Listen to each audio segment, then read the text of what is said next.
Good news is your dates are here. What's the bad news? They're dead. Oh, you're so cool, Brewster! Everybody's a suspect! Hey, Ted, where the hell's Corkscrew? Don't fuck with the Chuck! Are you guys ready? Are you ready? I don't even know if I'm ready. I said, are you ready? Tonight we're talking about 1978, John Carpenter's Halloween, the most impactful and definitive horror movie of all time. And I'm not taking anything away from like Psycho, Rosemary's Baby, The Exorcist. No, I'm not discrediting that by any means. But this movie, when you think of horror, you think of the boogeyman, you think of the shape, you think of Michael Audrey Myers, which, fun fact, his middle name's Audrey. Another little fun fact for you, this was originally called The Babysitter Murders, which I like, you know, it's okay. It does the job, but Halloween. I love that title, and the most important thing about Halloween for me is the score. The 5/4 timing, if I remember right, by John Carpenter himself. It's so unnerving, it's so just beautifully haunting, and it's so catchy too. That's the thing. And I love how each installment, you have the original theme, but they tweak it a little bit. For example, in Halloween 2, they add synth, which even that's badass. H2O, they do it, and there's fucking like beautiful harps that are playing and fucking cellos and shit. It's just such a good piece of music that you can tweak in any which way you want, and it's still gonna sound awesome. One of the main things I love about Halloween. But I love the story, how simple yet extremely effective it is. Michael is a 6-year-old kid. He goes upstairs, and we find out for like no reason at all, he just kills his sister, Judith. He goes out to the front yard, his parents pull up. They unmask him, and he's got like a bloody knife, but they just stare at him. And I always thought that part was so fucking awkward and unnecessary. But it also has one of the coolest shots of the film. The way the camera slowly pans away and like kind of up in the air. I love that. I think it was good cinematography right there. Yeah, he goes to Smith's Grove Sanitarium, and we meet Dr. Loomis, who kind of takes care of him. And he has this beautifully haunting monologue. I met this 6-year-old child with this blank, pale, emotionless face and the blackest eyes. The devil's eyes.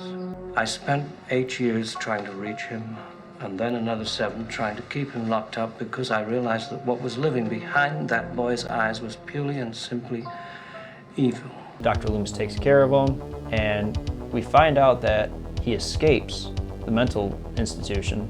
This is always kind of like a weird plot hole, but like he's been locked up since he was 6. And when he breaks out, he attacks Marion Chambers, who's a nurse, and Dr. Loomis was in that station wagon with him. They both get out of the vehicles, and he just learns how to drive all of a sudden. And you see him do it in quite a bit of movies, actually. Not all of them, but you see him do it quite a bit. Even Dr. Loomis like brings that up. He can't drive a car. He was doing very well last night. Maybe someone around here gave him lessons. But he's heading back to Haddonfield, and he's getting ready to kill his sister, Laurie Strode, played by amazing Jamie Lee Curtis. I mean, we already know that. She's with her friends, and he's killing them off one by one. He's killing off their boyfriends and this and that. There's a lot of just amazing, iconic shots in this movie. For example, like picks Bob up, stabs him, and the classic head tilt. Like, that was phenomenal. When he's got the white sheet over him and he walks in there with Bob's glasses on. Another fucking creepy shot that's just so fucking cool. Personally, my favorite shot of the film is he attacks Laurie. She's like in the doorway. It's completely black, and you just see his face like slowly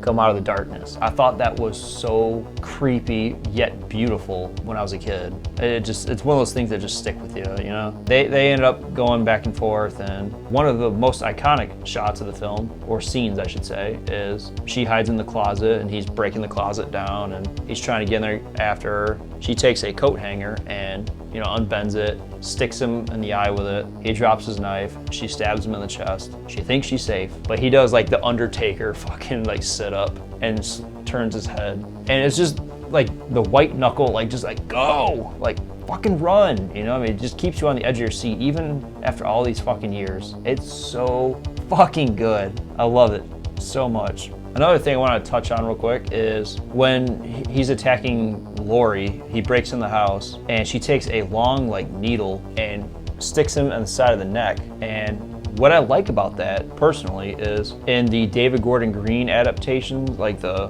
2018, like Halloween Ends, or Kills and Halloween Ends, you see the needle hole in the neck. You don't see that really in any other movie. And I thought that was just a nice little touch. Overall, it's 5 out of 5. Do I need to explain anymore? This movie stands the test of time. It came out in '78 and it's still just as good as it was back then, I imagine. This movie just kicks ass. I'm so excited we're starting the franchise right now because I love Halloween 2, I love Halloween 4. I mean, I like Halloween 3, it's not my favorite. After everything is said and done, I'm gonna do a ranking. Probably do a mask ranking as well, just because it's fucking Michael Myers. And this movie's VHS rewind moment is the death of Bob. This death is so iconic and just pure awesome. The head tilt, the lighting, everything about this death is fucking sweet. This movie, yeah, this movie fucking rocks, man. And the fact, like, what's the creepiest thing about him in this movie is you can hear him like grunting and breathing with the mask on, and it just sounds terrifying. If I heard that, a guy coming at me, attacking me, and I just heard like the noises coming out of him, I would shit my pants instantly. I might do it twice. Yeah, Michael Myers, he's the GOAT. Yeah, this is my quick review for Halloween. Next is Halloween 2, and we're gonna continue the franchise. Don't forget to like, subscribe. I'll see you later.